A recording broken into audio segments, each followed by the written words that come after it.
Hi friends. So you might be saying or wondering to yourself, why is she doing all these videos which are so many different topics there, anything from neoliberalism to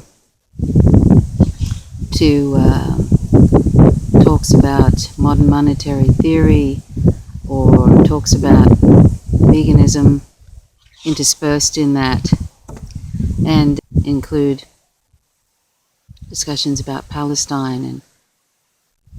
And the reason I'm covering all these different issues because being an abolitionist means as a logical extension of justice, we need to care about human animals. So if we care about human animals as well as non-human animals, then we have to be inclusive. We have to be inclusive of human social justice issues, and I usually tend to, as I've said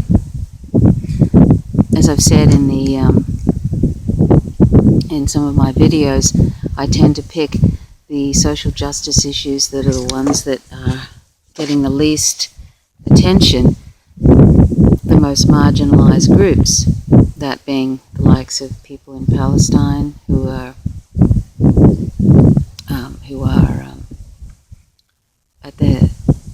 living in a terrible situation, and I won't go into that, but if you look at one of my vlogs a couple ago, you can find out more about that, because there's lots in the information section of the video.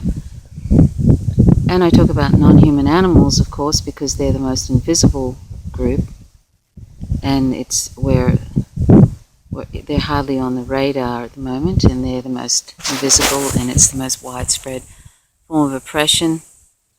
And non-human animals are being killed by the trillions, over 1 trillion every year, for trivial reasons. So we have to,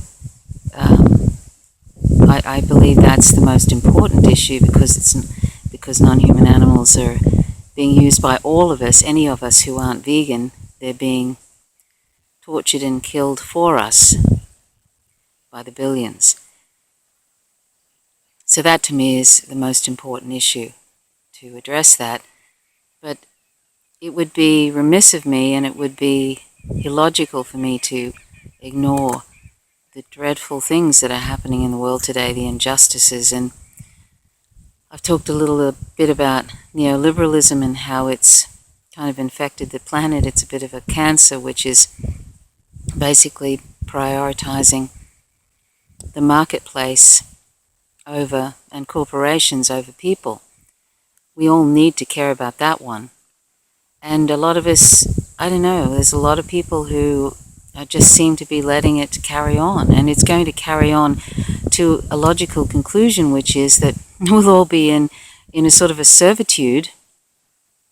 There'll be kind of like a neo-feudalism will happen. Right now, there's a 1% which are making all the money and are fine, thank you very much, and it's becoming like the 99%, which is the rest of us, are becoming more and more impoverished, and we're losing any sort of health care that should be a right and not a privilege. And I keep saying that.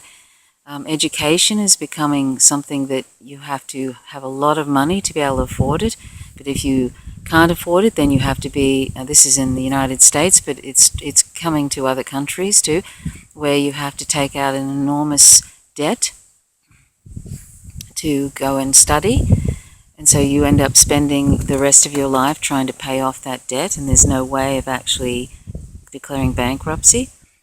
These are all things that just should not be. And I mean, I grew up in the 60s. I was born in 1960, when in 1970 and the late 70s, education in Australia was free. You could go, basically, you could do any bachelor's degree, and it was free. And that was a wonderful thing. Education should be something that is available to everybody, not just people who have deep pockets. But unfortunately, neoliberalism, and that sort of really came into being with Reagan and Thatcher in the early 80s, neoliberalism has basically made everything where things that should be a right have become a privilege. Well, if we just sit back and wait for that to play out its natural course of events, the natural to the end, what's going to happen is it will basically be a new neo-feudalist society, which is already heading in that direction. And places that think they have a democracy, they don't have a democracy. I mean, a study revealed that the United States is actually an oligarchy. It's not a democracy. So this is what's happening in England, in the UK, it's happening in Australia, and it's going to be happening in other countries. It's happening in other countries. You can see by who's being elected. If we don't have any rights, and if even, say for example, even if vegan education suddenly becomes something that is interfering with the marketplace and interfering with animal agriculture, which brings in billions and billions, that might become something that we won't be able to do in the future, vegan education. That's something to consider. They've already brought in a law in the United States which vilifies independent journalism and also can vilify anything that's interfering with capitalism, with capitalist aims. So that can mean they could use that law, interpret it in a way which says, I'm sorry, but the advocacy of veganism is interfering with animal agriculture. It's illegal to do it, so you can't do it. Now you might think, oh, that'll never happen. That'll never happen. It is happening. If you're not paying attention to independent journalism, you probably don't know that, because if you're paying attention to mainstream media is just a government's mouthpiece. They're not really reporting anything that's actually happening. They're not critical of governments. They're supposed to be critical of governments, but they're not. They're owned by corporations. There's probably 6 large corporations that own most of what we hear and see in the media. So you're not getting the real story. So if you're not paying attention to independent journalism, then you don't know what's going on. You really don't. If we want to have a vegan world, then we need to be able to talk about veganism, don't we? We need to be able to publicly advocate for veganism. Well, if it keeps going the way it is, if it keeps going in this, for example, in the United States, the authoritarian, measures and the sort of American fascism, the sort of fascistic kind of, if that's a word, measures that are coming in, and they've been coming in for a long time, way before Trump. If we don't pay attention to what's going on in the United States, then eventually that will come to to our country and other countries, because it's almost like a ground zero, the epicenter for neoliberalism, and what they can get away with there. Other countries see that, other countries' governments see that, and they try it out in their country. That's why I talk about it so much. It's not that I have a fetish for American politics or politics at all. I really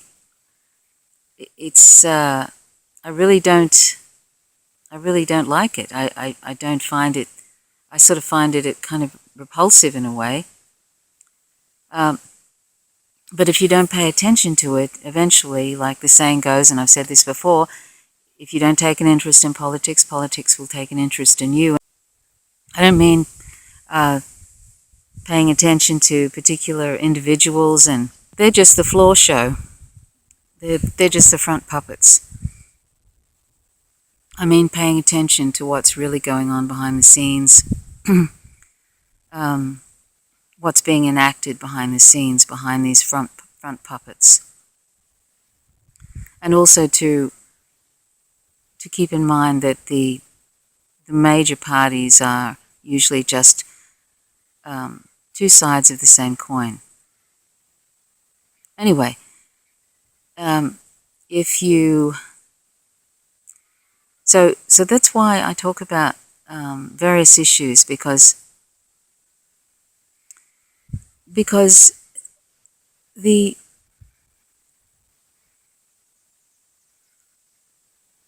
I can see people are dying because of these neoliberal policies. People are suffering. There's mass incarceration of black people. That was a policy that was enacted by Bill Clinton. Many of these awful policies are brought in by the Democrats. Bill Clinton actually changed the laws about... Bill Clinton actually made it possible for mass incarceration of black people, and so there's an extraordinary number of black people in prison. Well, see, these are the sort of things that we should be paying attention to. And if you're not paying attention to that, then you might think that there's such a thing as a lesser evil party. There isn't. They're both evil. Both those big parties in the United States are evil. And in my own country, the two major parties are becoming more and more like one another, just like in the United States. That's neoliberalism, where corporations are running the show. Corporations are calling the shots. They're the ones that are going to destroy the planet through these politicians enacting laws, that are causing an ecocide and the sixth mass extinction. But we're responsible for that because we're not doing anything. Public education, that's why vegan education is so important.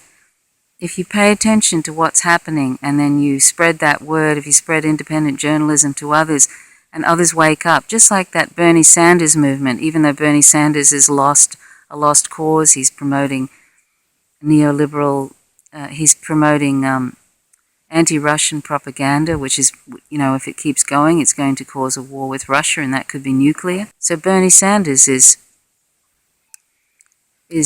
not part of the revolution.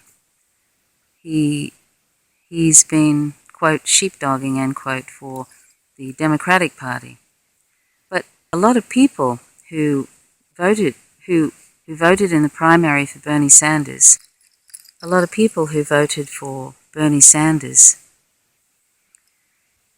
they want change. When I say voted for Bernie Sanders in the primary, they want change. And there's many people want change because they can see that things are falling apart, that the government doesn't care about them, either side, either major party.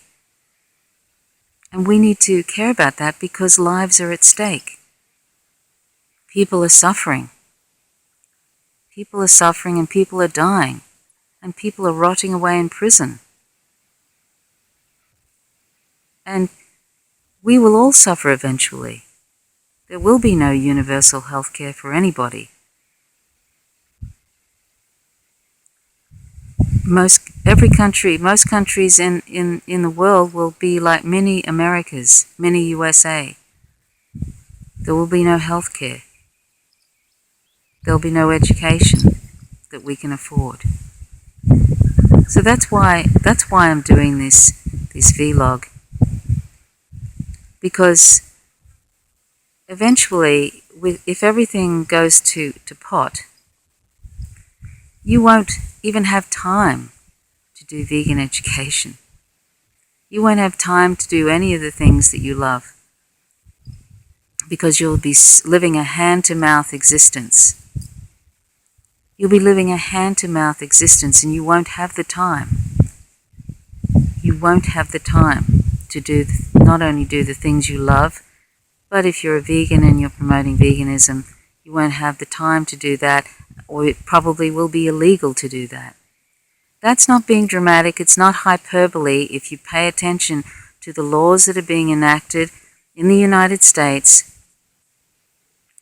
it's on the cards that anything that interferes with corporations is going to become a felony or something like that. They've even passed a law in Arizona just recently where they can basically sort of sue you and take away your possessions if you're protesting. If you're protesting and you're found to be protesting, they can take away, they can charge you with a crime, and they can. Is Nandi? Hi, Nandi. So they can charge you with a crime, and they can punish you financially. So that's a great deterrent, and they know it. That's a great deterrent for people not protesting. You see? And if they get away with it, that you can bet that other states will do the same. You see what's happening while we're not paying attention?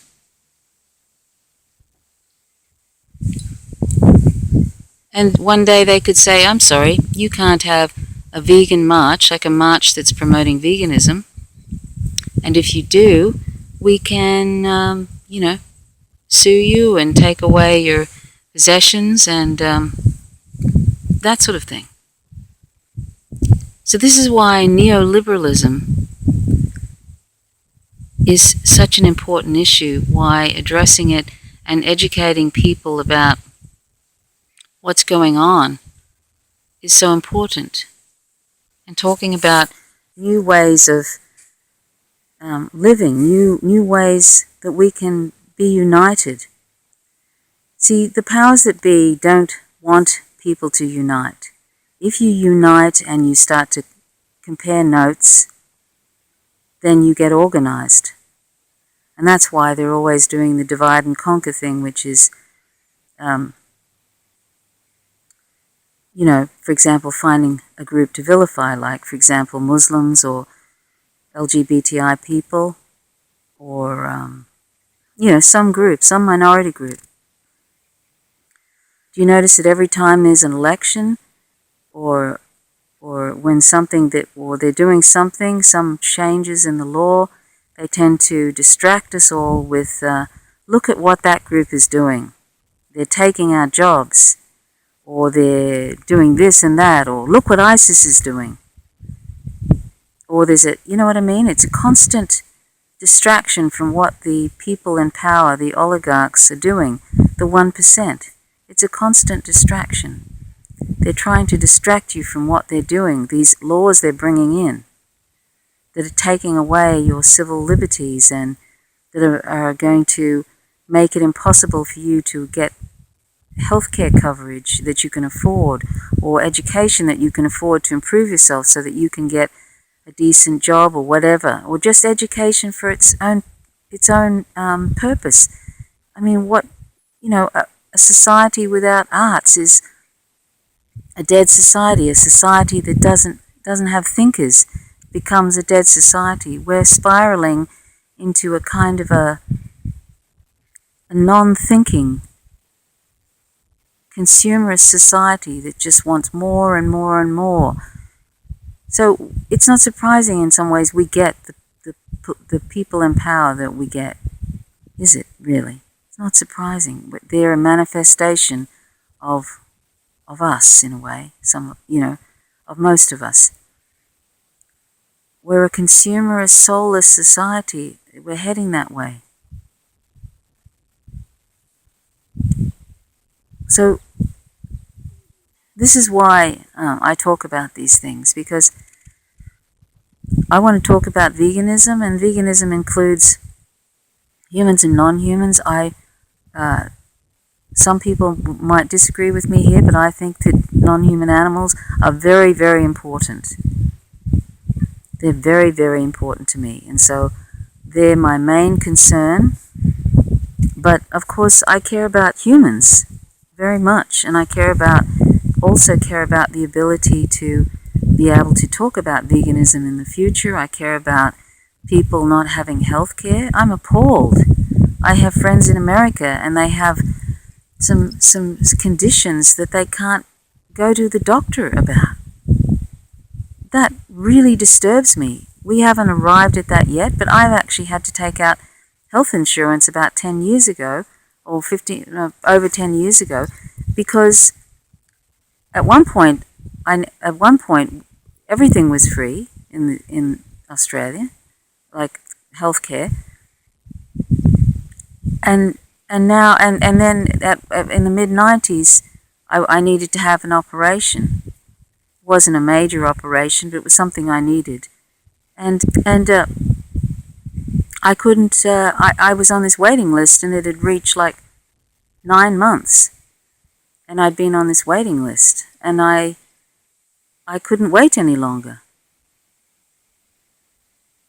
And so I eventually I took out health insurance because, like, but this is what they're trying to do in Australia too, is wind back healthcare, chip away at it, like just basically eat away at it. It's death by 1,000 cuts.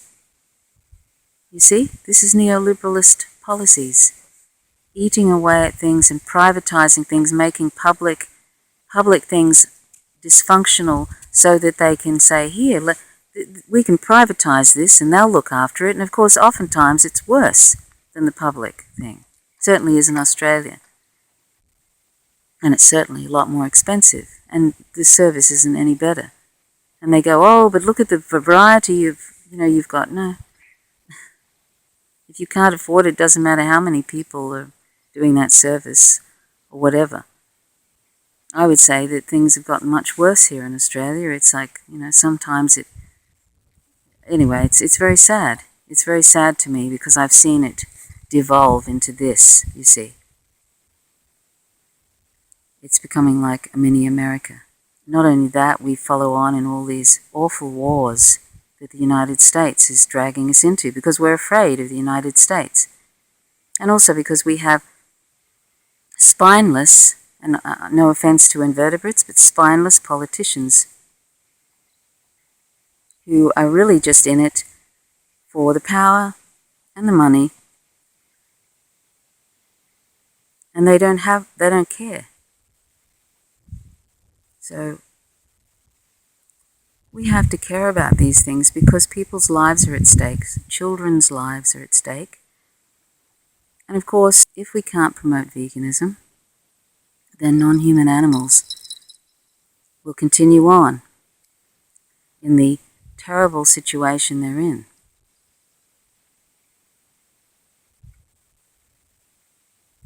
I can't separate all these issues and just pretend that these issues that affect humans, don't exist and just kind of live in a bubble. So I'm sorry, I haven't really had any complaints, but I'm sorry if some people sort of think, oh no, she's too political. I don't like that politics, or politics bores me, or it's not relevant. If you think it's not relevant, then one day somebody's going to be bashing down your door. That's all I can say. One day, you may not be able to get any health care, you may not be able to get any education, and you may only be able to get jobs that are mind-numbingly awful and there's nothing you can do about it. And you may not be able to get a job at all, and then you might be homeless. And that's happening to people all over the place. Homelessness is becoming a thing everywhere. We don't want to live in that kind of society, do we? I don't, because I know what it's like. It wasn't great in Australia 3 decades ago, 4 decades ago, but it is a lot better, was a lot better in some ways than it is now. It certainly wasn't, it's certainly never been good for Indigenous people in Australia, never. But it's not going to get any better for Indigenous people if we go this way as well, if we just allow people with power to just walk all over us. They're supposed to be working for us. They're supposed to be working for us.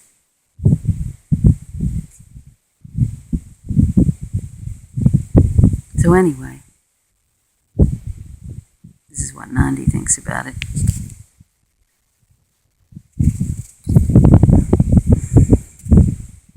So anyway, that's really what I wanted to say. I just wanted to say that this is all relevant, and compartmentalizing it is not a good idea because it's all interconnected. And I pick my battles and I choose what I think is important. It'll always have a common theme. The theme is that it's usually about oppressing some vulnerable group, or that it's unjust. You know, there's a theme with the particular things that I talk about. Anyway,